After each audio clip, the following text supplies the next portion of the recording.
So this is just a basic intro to how to use GoAnimate, just in case you get stuck. So obviously we'll go to the website, GoAnimate.com.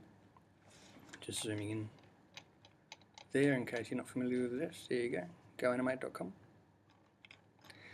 And once you've signed in, there'll be a link up here. I've already signed in because I figure you know how to do that. But there'll be a link up here that says log in. You'll need to sign up first, which is free, with an email address and password. And then once you've logged in, it'll look like this, and you can click on make a video.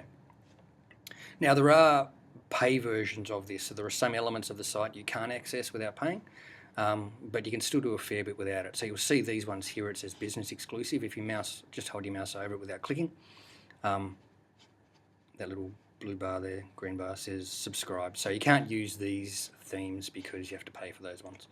But most of these, if it doesn't say that, if it doesn't have that blue bar that comes up, it means you can use them. Okay, so I'm going to use Comedy World, this one. So I'm just going to click on make a video.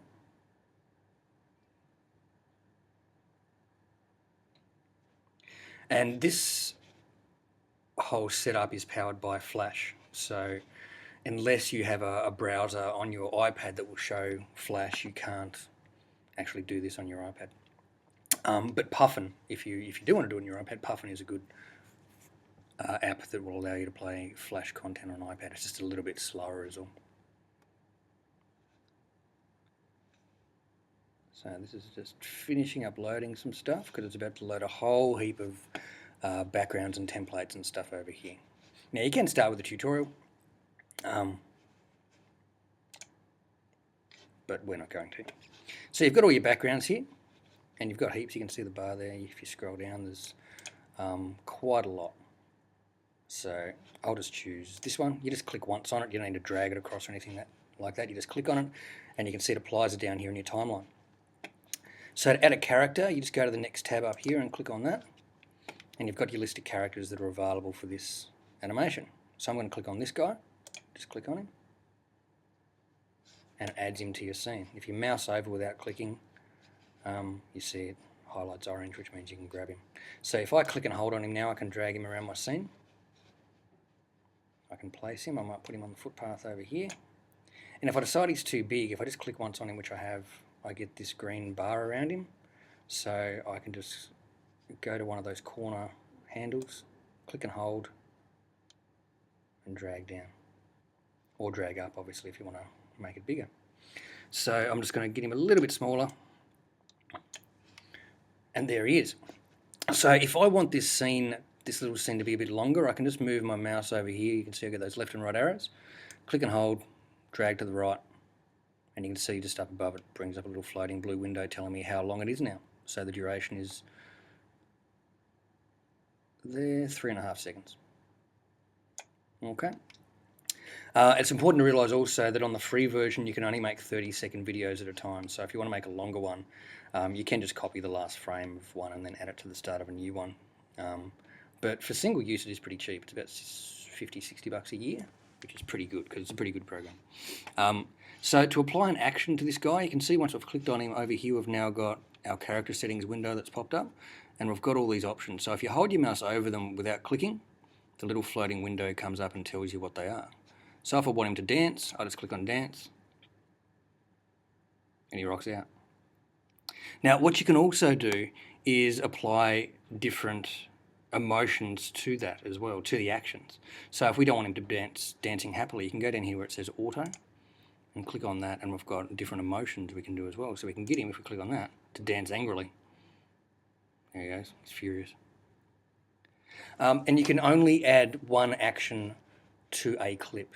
You can't then like set a stop point for this action and then add another one. You just have to click here and add a whole new scene. So when you click on plus there, it basically just duplicates it.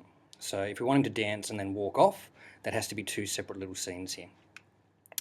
Yeah, so you can only have one character action per little block here. Okay, so I'm just going to click on him now. I want him to stop dancing.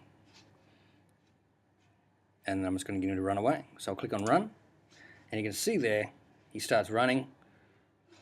I'll change his emotion so he's happy. There he is, he's happy now. And then you just grab this little ghost image and drag it to where you want him to run to. So I'm going to get him to run off screen. So that means that he'll start running here, and he'll run off there, and he will essentially take the duration of however long your clip is. Most animations sort of last for the length of the clip. And that's what will happen. If you want to check out how that'll look, you just go up here to preview. Click on preview, brings up a little pop-up.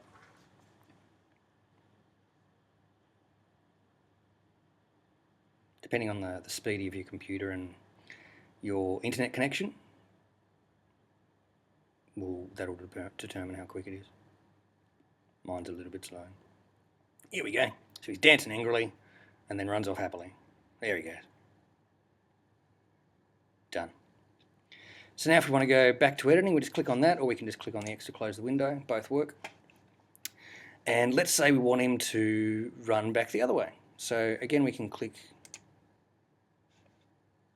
on the little plus sign there to add the new scene. You can see he's off stage here and just standing now. It doesn't continually have him running. So we just click once on him, and you can see we get this little floating window popping up as well. Now this has got a handy one here. This one is flip. So if we want him to run back the other way and turn around, we just click on that, and it flips him around, and now he's facing the other direction. So now if we click on run, you can see that our ghost guy is going this way. So we just drag him up there, and that's that. And you can see we've also in this little window got bring forward, send backward, etc. That's if you've got more than one thing on the screen, you can actually send him behind. So you can see that tree there. I could actually click on him and go send backward, click on it again, click on it a few times because there's multiple layers to this, and eventually, hopefully, you should go behind the tree. Let's preview it and check it out.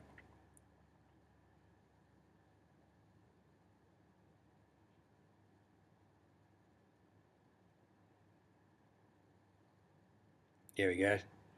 So he's behind the tree and the house. So it looks a bit weird, he's lost his head, but that's just something to think about if you do have different items on the screen, or you've got different characters that you want to walk behind each other and things like that. So I'll just click on him and bring him back forward because that looks a bit silly. So now, if I want to add another character to the scene, I can do so. I'll just click on plus, and he'll basically, like I said, you can go back and click on these scenes if you want to make changes to them. If you want to delete it, you just click once on it and this window or this menu comes up. You can just click on delete and it's gone. You can change the duration there more simply if you don't want to drag, and you can click on preview as well.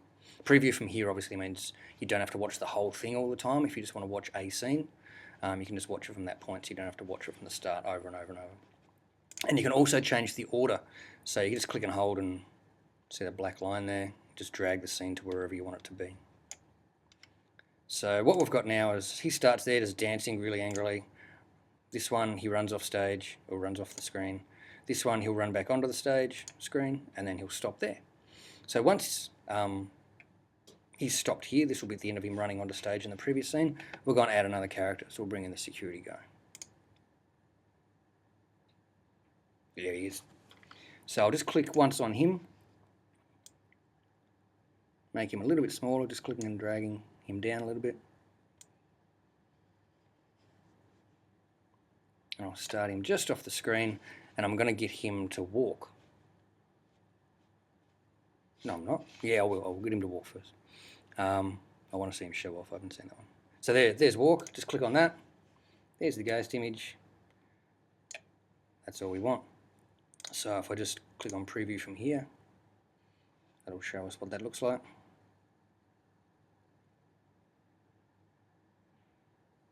Good. Back to editing. And now I'm going to add another one because we want to add another action once he's walked on stage. Just clicking on the plus sign. Click on my guy. I'm going to get him to show off because I want to see how that looks. Nice. Tough.